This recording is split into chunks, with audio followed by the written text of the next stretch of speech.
I was just thinking the detriment of giving an opinion on a subject and not knowing all the information. And the reason why I'm saying that is because I'm thinking about this Kevin Samuel situation, how a lot of people are judging him and not even knowing what he said about situations, but going on his clips that everybody know or to get you to come out and watch it. But then when the situation befalls on them, then they don't want to be judged the same way. But I've always learned you can't judge a book by its cover until you start reading the pages of the book. But it seems as if that's not how we as black people like to look at each other, because we so quick to judge each other and crucify each other and tear each other down. But when it comes to any other person or any other race, we so quick to give them forgiveness and give them a hand up and say, oh Lord, let's forgive them all, and everybody make mistakes. But then when it comes to us, we just don't ever want to do right. But like I've said in a few of my comments to other people, is if what he said was so untrue, why is it such a praise of him passing away? Because the thing of it is, it still doesn't change people's outlook in life or their circumstances. If they're still the same person that he was describing in those conversations that he had with women, then they're still in the same situation regardless of he living or dead.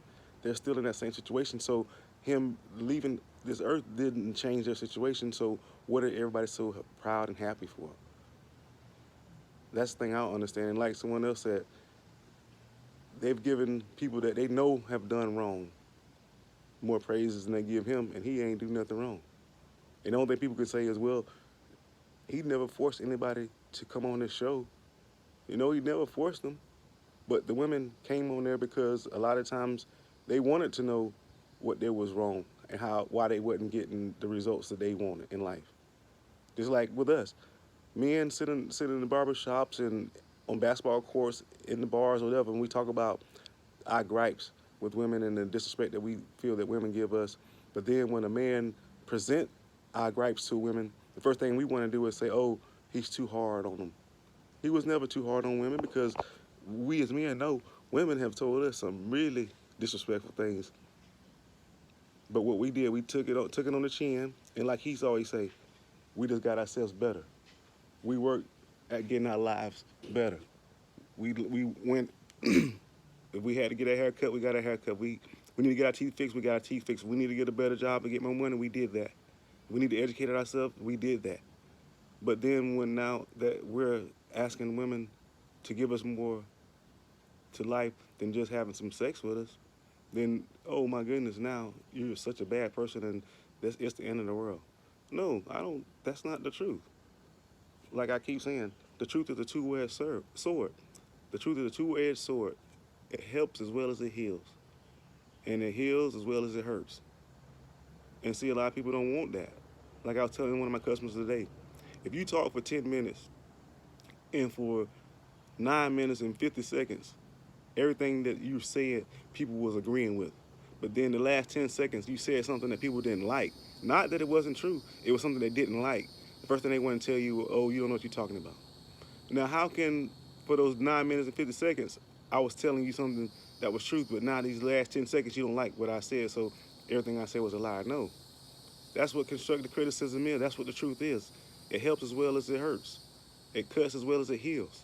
So we have to be on that mindset and stop thinking such little thoughts about trying to better ourselves. Because that's all we do is complain about why we not where we need to be. And then when someone give us correction, and some guidance, the first thing we want to do is say they too harsh. And because that was the thing that a lot of women said, it wasn't so much that he said that something was wrong. He just said, they always would say that he was harsh and they didn't like how he came off on them. And a lot of times, sometimes, like they say, if you keep telling somebody something nice, they don't listen to you. But as soon as you give it to them blood raw, They listen to you because guess what? They had no choice but to think about what you're saying.